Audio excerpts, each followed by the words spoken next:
ngasi ki khadang di ko motivation natte hadi reality da base to boina to motivation gi ko no to adu da do natte ko direct reality da leiba haji ji tawri ba phibam ja asi da oiba mongi khadang ni ko noi na ko nuksina matam na noi na nupi koina matam khawa nupi gi da makta khanna ko mra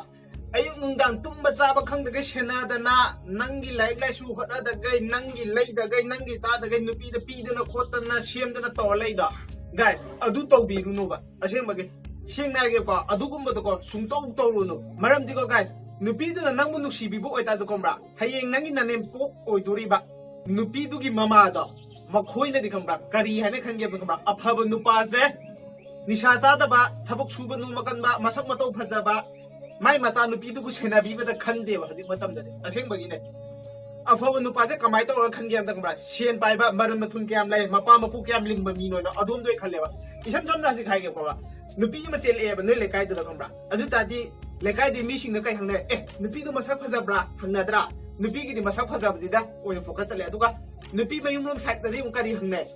nupa du di kai thabak to ge paisa kyam pai ge si hang ne si da afaba ba identify to ba gi da mak da kamai ne yeng ge matam da seal do ne yeng ge ba aduna na khoi seal ta na bu no ba point khatang ga proof khatang ga pi ge ai ga nang je paisa pa ne lo je ko nang nupa ga paisa pa ne lo je ko bra na ai nang ge nupi ma thi de ba nupi ma thi no macha ani hum le ba adu ta ko bra nang lai sabi ma lo ge angang ma lo ge hai ma tam na ko bra harau ya ta ne nupi ge na paisa pa ye adu gi macha ne moi di thaba kha pa ngam mi ne adu gi to bani ne moi kaka ji moi adu di ma pa adu ya na ko bra harau pe ka ne phare da icha moi ne lo bi gi na phare da de matu macha lai de macha do pira ka ne ba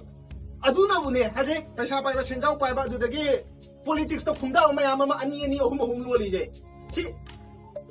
nupi do lai na tro lo li je na tra matu macha lai de yum pan di na nupi lai ta ka de lo loi do si paisa da ngau ba paisa da chok ba paisa pai da ji bu apha ba mi ne na khan ba si yam phila le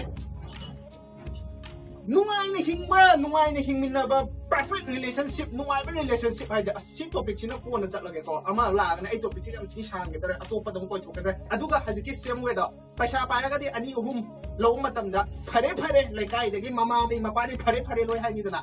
sing ba pakhang ko je ting lo pakhang je kis nu kem china da ba pakhang ko je lai da ba ko je kumra akhoi na je akhoi di ka ina khun ma nupi ma no di ka paisa pa nupi ma yak ti nu sina re na lo je ko hoi nupi du na di no du nu sira pe ai ko adu ta nupi du na ka nu sira ge ya de ba di matam ja mama mapa ai ge atu ba role ma lai di ba adu ga nang gi nupi ya tara ga han na chele na lo je ba adu nu khai dok na gi de ba adu na miram da tha ani ohum lo lu re na lo di ne nupi do pu ra ga nang ko sida hek halak matam da ko bra adum khai dok na ho na ka ne ba paisa pai ba nupi gi di kam bra ijat se lum na lo de ba moi gi mayan nu pa da thabak to ba officer gi macha masu pura dola lai ba ac gi car atang lai ba chongum ba da wai na focus pi ba era mi tong na da bra da mi su ta tong nei di de macha ani hum su ro ku ta khaina ra ga lai na ba damam lai macha yo di ga da khai dok no na phai tumai na ijat ta gi adu gi thak tu ne na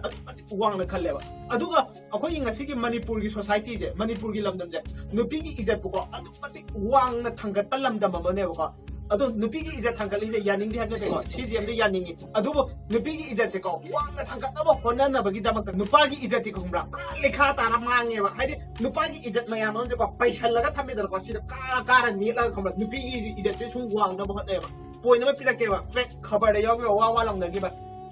magi matuduna magi maram chat tonga pangam da na atop nupa amada yumban mari thamgraga atop nupa amada mayum pani matam da kem tong jada ba kem mara lai jada ba nupa do adu do jail da thambiri ni mayum do mai thabi ni le kai mayam changaga magi apopa maran su le jada ba kem khangjadra da adu lokap ta thammaga thammi ne ba achi case e thokram ne mayam ne na khangamaga ni ko ai gi vlog da ngang ba mu jiya ko mi sigi poni matang da yeng bi wo ba Hajikangi relationship ki matang ko nupa da tari ba do sa je nupi di mai ga sa mana re mai ya koi kut na pai ro dum pok pa ki la ga tara adu akoi dum pok pa di akoi dum poi da adu mai na nupi da phatta ba to ro akoi dum do sa ta ba akoi na phatta ba to ro akoi dum do sa ta ba si as yam ti na kai yam ti lai da ai ngun da direct fu wari ma li ge ba asing ba ge ai de class 11 adai da ge nupi koi ba hore ba ai de 2011 adai de nupi koi ba hore 2020 buk te kumra nupi ang khatang yam no koi da ta de tha hum pa na single oina lai ba lai te ba do tha hum ti single oi di lai ko ngasi ko ai nupi ko ra pa je da kumra ai no koi ne nupi di mama du na kumra ama khatang ya ममिंग दी पल्लगे मफम दी पल्लगे वांखई दगी माना दी तिलु तवेबा आई खंबा अदु खतन याबा अदु नतबा अतोप mama अमतनिको आई सुखाया बिदम सिंगाई आई पोपदिको निशा पुसा केम चादे हेक young गुली जाबा खोप तिमा मने मीना अदुगा 2009 गी डिसेंबर वर्ल्ड एसडी नुमिते खंबा अदु देबो आई सा चादेबा सा अमत चादरे होय nga चाय यरुम चाय को अदो लाइटिंग गी वखन थिम नते सि तोंगा मे ngala मचा खनि वारि जादे सा आई इसा थगले हाबदि नतेबा आइदि आई सा चाचा दे निशा पुसा केम थिलते को होय अतोपदि यामना डाउन को मतिक चादे फैमिली बैकग्राउंड के लेते केम तौदे मंगाल अमत उदे को अदुना सील दो अमत पाइद्रम को मखोयगी नुपी ही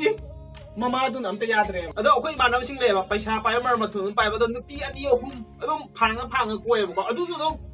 मोय नुपी की ममा के दुना याम तिलु नंगा तौदना मयुंदा चला चाक चाबा खोतना तौबा मयाम थिंगदा पैसा नुसादि पाइरे को हजि हाय नु पाइरे अदुगा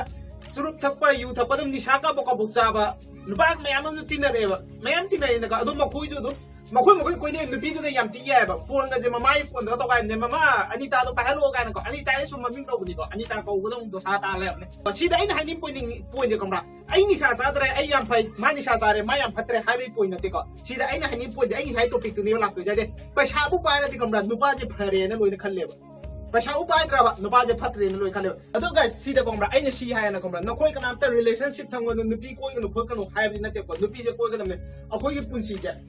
खंगपोतेबा हौगी बजे खंगपोतेबा पुंसी दुगी तांगकक तो खंबरा मपुं फा फा ना महौ लो ला लाकदमने नंग हयिंग तुंग हलके यारो बेदे नंग अंगांग ओरिंगाय दा मार्बल सानिंगाय मतम मार्बल दो निकतम सानारोबा अदुदि क्लास 9 10 11 12 का मतम रिलेशनशिप को थंबा तिनुवाय बने ने कुमै हरागो थोक्थर काने को नक्नगा चटमिनाबदो आइदि मी मयाम नदि येंगपदो खोयदगा मसक खतम फजाव नुपीगा चटमिना अखोय थिजारजो थमोय फील नुवाय ति फावने ने दो सेल्फी फोटो कापा स्टेटस ता कैप्शन फजाव इया थागो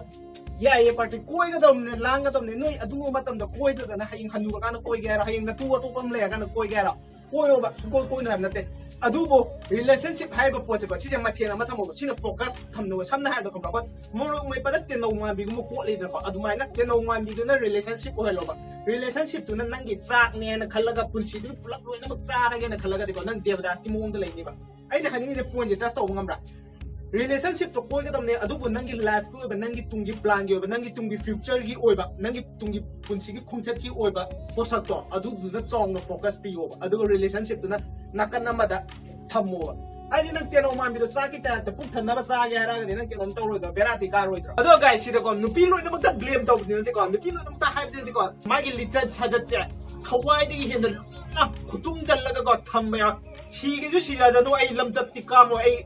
तौरो यानगा खुदुम चला लैब नुपी लै मयाम नु थेंगरे दमा अमसु लै रे अदुबो आइना हाइबा पॉइंट सिजु सुंलै लैतब्रा हाइदुबो सिजु दुम दमा अमसु लै रे नुपा नखोय सेल पाइना बो नो सेल नु पाइराबा नुपी नि लो हाइब नते को नखोय न पामजरिबा नखोय gi थमोय gi निंजरिबा मंगलान gi सगतजरिबा नंगी पुंसी gi लोइना बिदो नंग सुंजोय सोयदना फंगे नपुंगोना हाइ फरे न लोइना खल्लेबा पैसा उपायद्राबा नुपाजे फत्रे न लोइ खले सी पॉइंट खतनी को आइना हाइनिंग थीम जे आइजु फत्तबा मयाम अमदि लेबा आइ फैन दि हाइरोय